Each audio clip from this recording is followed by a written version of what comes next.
Well, it seems like moments ago that we were talking about last year's Guildford Fringe Festival, and there's loads of events planned as organisers hope to make it bigger and better than ever before.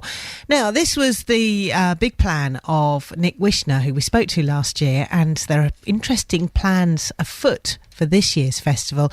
Let's talk to Artistic Director Nick. Hi, Nick. Hello, Sarah. Thanks for having me again. You're welcome. That was I love great. that song you just played. Do you? Good. I'm glad you approve of the music. Now, last year, I remember you saying, you wanted something really to rival what Brighton do, and you did really well because you had a massive reaction, didn't you? It was an incredible month. It ran for the whole of July, and it was tiny. I mean, rival what Brighton does would be a task. Brighton Fringe Festival is immense. I've been there a few times. It's absolutely cracking. It's something that I look up to, and one of the kind of business models that we're building Guildford Fringe Festival on. It's a great festival you've got down there.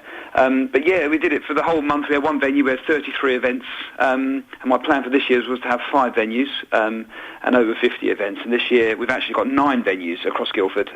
It's just looking like a cracking month. I'm so excited. What are the highlights then for you, Nick? Well, we've got. I think about the word fringe. It means kind of different, a different theatre experience, a different comedy experience. And one of our venues this year is Clandon Wood Natural Burial Reserve. So I don't think you can get much more different than that. We're doing Much Ado About Nothing by William Shakespeare at the Clandon Wood estate. It's a beautiful setting, and that's probably one of my highlights so far. But we've got well over 60 events now, ranging from comedy, theatre, musical theatre, quiz, interactive bingo, burlesque, all sorts. Interactive bingo, I like the sound of that. I can't wait for that one. That's one of our first ones. Isn't it lovely what great talent there is around? I would imagine you're really spoilt for choice for things to feature. I do remember last year getting a bit worried about thinking kind of, is anyone going to even apply? Does anyone want to be involved in a Guildford Fringe Festival? And I was kind of inundated. And so this year I didn't have that fear, but having 9 venues, it does put a lot of added pressure on, and we've not struggled again for great applicants. Anything from amateur theatre, people that very rarely be on stage, right up to the Burnt Out Theatre Company, which are doing the open air Shakespeare, and they've toured before all over the UK. And so the spectrum of kind of talent is immense.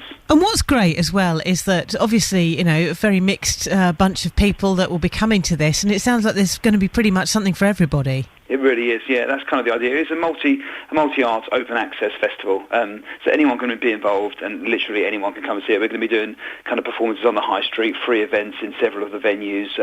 It's going to be really exciting. And of course, as we said, lots of plans afoot, and you're sending me details already of some really great events. Is there a website where people can find out what is in store? Absolutely. Well, for the Fringe Festival, it's guildfordfringefestival.com, and obviously for the rest of the year, we run Guildford Fringe Theatre Company, which is guildfordfringe.com, and we got 4 productions coming throughout the year, and also loads of one-nighters, comedy nights, burlesque cabarets, all that kind of stuff. So it's a full-time production company.